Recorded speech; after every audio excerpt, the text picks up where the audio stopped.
Okay, ano masasabi mo na magtatapos na ang Guns N' Roses? Um, mas kapanapanabik yung mga mapapanood nilang eksena. Kasi kanina lang diniscuss sa amin yung magiging flow ng story.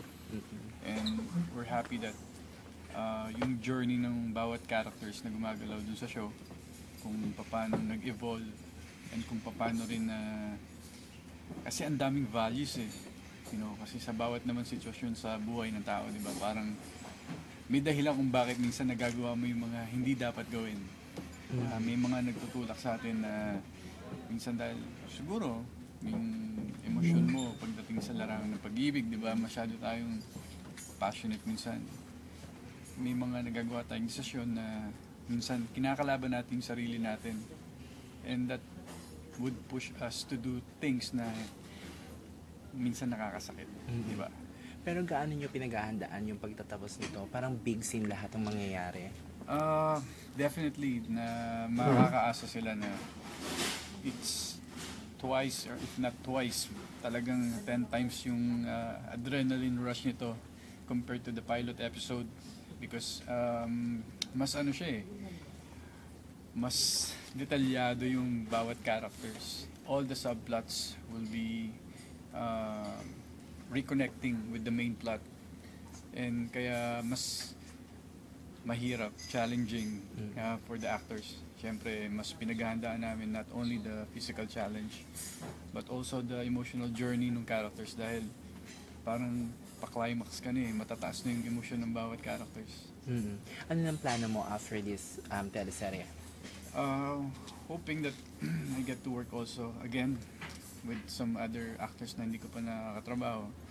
But most definitely, I would like to also work again with Tol Robin, Maestro, and all other actors part of the cast ng Guns N' Roses. Dahil lahat talaga hindi matawaran yung mga na-contribute nila para dito sa show na to. Especially the writers na I really have to say thank you for the great story that they have. Kasi sila rin yung malaking dahilan kung bakit nakikita nyo kami kasi parang kami vessel, di ba?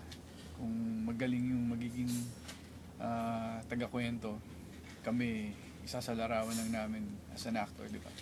Kaya malaking bagay for us na nabigyan kami ng opportunity to work with these great writers, of course headed by Henry Kitain.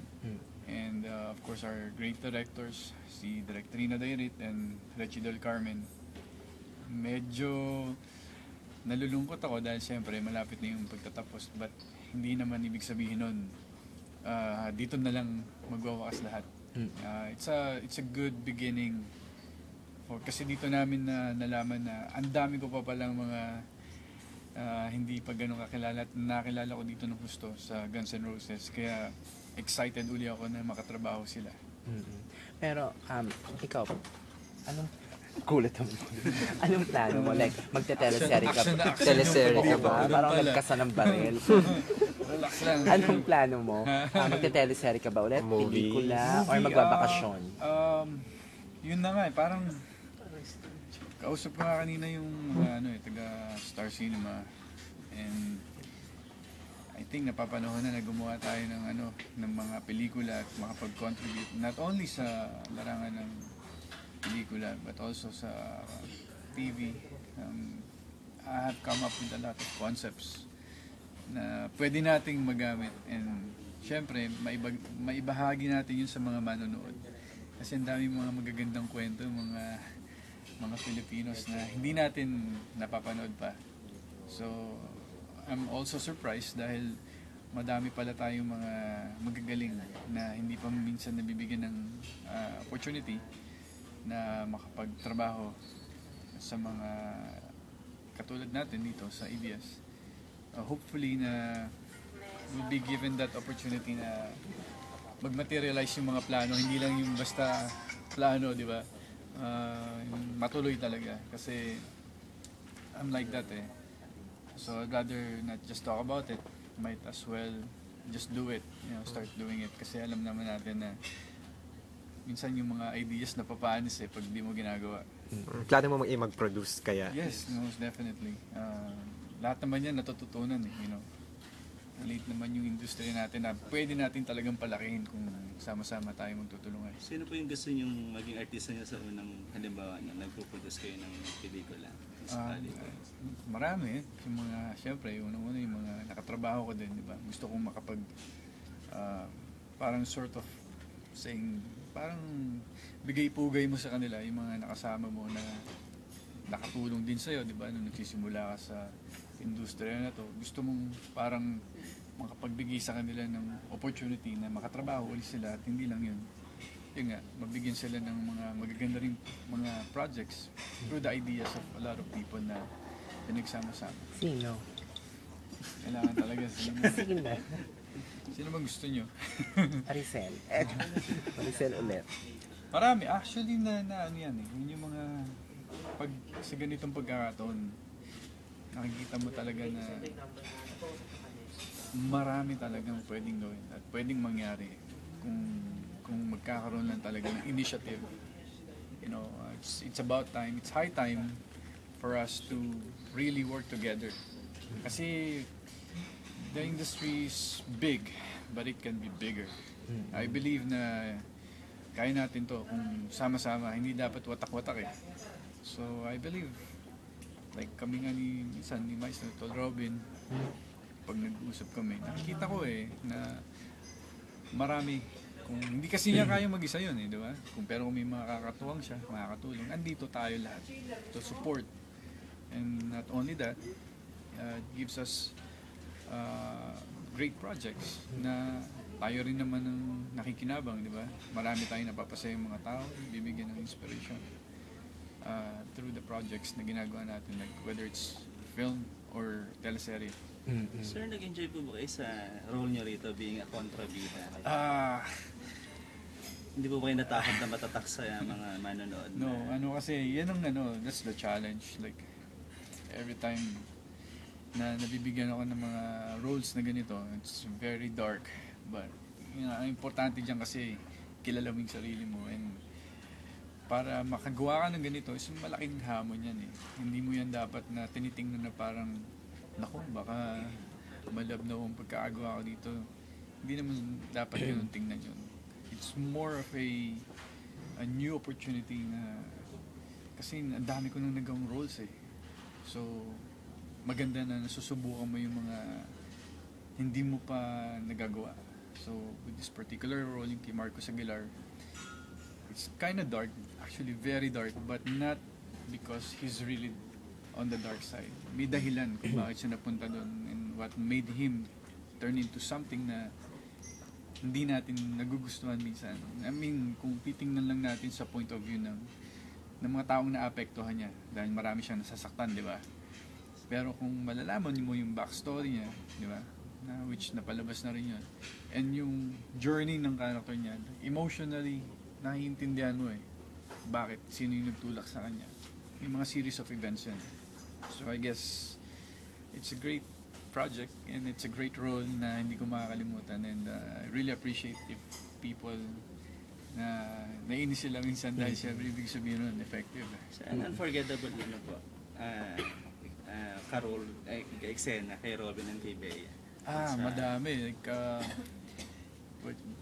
marami akong mga unforgettable moments or scenes with kay Maestro, kay Tol Robin, dahil siya very generous talaga. Like, very rare for yung mga actors natin dito sa industry yung ganun ka kung pag nagbigay talaga, inaalalayan kanya kasi alam niya na etong eksena na to para sa'yo, eto sa akin. Hindi mo na kailangan i-verbalize sa kanya dahil siya na mismo yung nag-ano. Kaya sobrang na-appreciate ko yun, and for that I'm really thankful na nakatrabaho ko siya. Si Bea naman. Bea, ganun din. Nakita naman natin kung gaano talaga ang galingan pagdating sa mga drama, di ba? Parang nakita ko pa paano lumaki yan. Paano ko ng kapatid yan. So, it's really nice to be able to work with her again for this project, and nakita ko yung iba na namang side na ng Bea na ang dami pa talagang gustong ibigay. And masaya eh. Kasi ako rin mismo as an actor, nag-grow. So, pag nag-grow ka together with other actors, means na you're doing the right thing. And you're blessed that you're given that opportunity. Kamusta naman yung dating show niyo ni Chris? Ano ba yung nag-date daw kayo? Talagang date. Well, yeah. Technically, it's a date sa pero work yun. Working date. Pwede ba yan? Hindi, kasi she invited me. I told her nung first time kong nag-guest sa show niya with Bea and sila Enchong. Tinanong niya kung pag naimbitahan ba uli ako, mag-guest uli ako sa kanya. Sabi ko, why not? I'm looking forward nga to guesting again. Yun, nag-invite siya dahil may maganda nga daw silang concept dun sa parang market dun sa Makati na open for the public, na kakaiba yung setup niya na na-adapt sa isang parang ganun yung kultura sa ibang bansa na matagal na to actually. I think it's 4 or 6 years already na kaya lang hindi lahat ng tao nakakaalam. So in-invite niya ako and told me the concept. Nagustuhan ko. So straight from Guns N' Roses shoot, dumiretso ako dun sa taping nung niya, show niya. So it was fun. Kasi nakakatuwa dahil dun sa show, naipakita natin na sobrang daming magagandang mga ganung klaseng setup pala. Pero Like sa community ng Makati at ng Taguig. Pero for the show pala yon, hindi pala yun ang real life. Kasi in reality, nag-usap nga kami yan, di ba? Bilang magkaibigan, we always, kailan ka libre, magaya ka manood ng sine, may trabaho ako, or magaya akong kumain. Kasi matagal naman na kami magkaibigan yan and we have nothing to hide. So, kaya pag may opportunity, we catch up and mag-hang together with other friends. And like at this point, sobrang busy niya, ganun din ako. So, sabi niya, gawin na lang natin work and na rin, parang mag-hangout na rin. Kasi hindi pa rin siya nakapunta doon. It's also her first time and my first time to go. Kaya maganda na nabigyan kami ng pagkakataon na ma-explore naman yung o ma-experience yung Salcedo Market tsaka yung Mercato. Last na. Yung Star Magic Ball, everybody's expecting na si Chris ang dadali mong date, pero mag-isa ka mong dumating. Ba't nga ba? Hindi mo siya invite or hindi siya pwede? No, I knew naman na she'd be out of town for work. Kaya hindi na rin ako nagbaka sakali na mag-imbita. Although binibiro ko siya, sabi ko kung wala akong makuhang maimbitang makakasabay na kumbaga parang date ko for the ball, pwede ka ba? Parang biroan lang naman namin yun. Pero alam ko naman na nasa ibang bansa siya para magtrabaho. Kaya no big deal.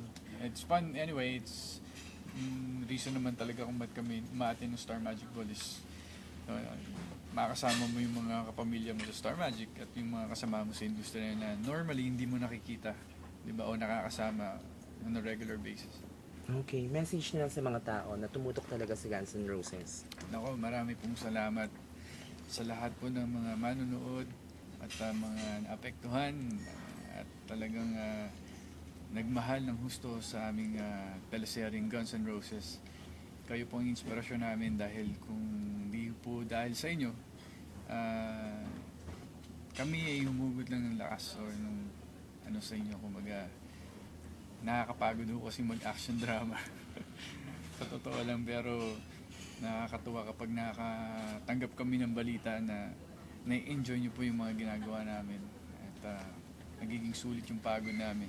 Kaya maraming pong salamat at sa final na pagkakataon, siyempre gusto namin ipaabot sa inyo na mas magiging sulit ang inyong pagpapatnubay dahil marami pa hong mas matitinding eksena at mga mas emotional na confrontation na magaganap dun sa mga main characters at dun sa lahat ng mga gumagalaw na subplots. So makakasa ko kayo na maatikabong salpukan ng mga puso. Okay, thank you very Thank much, you. Ryan.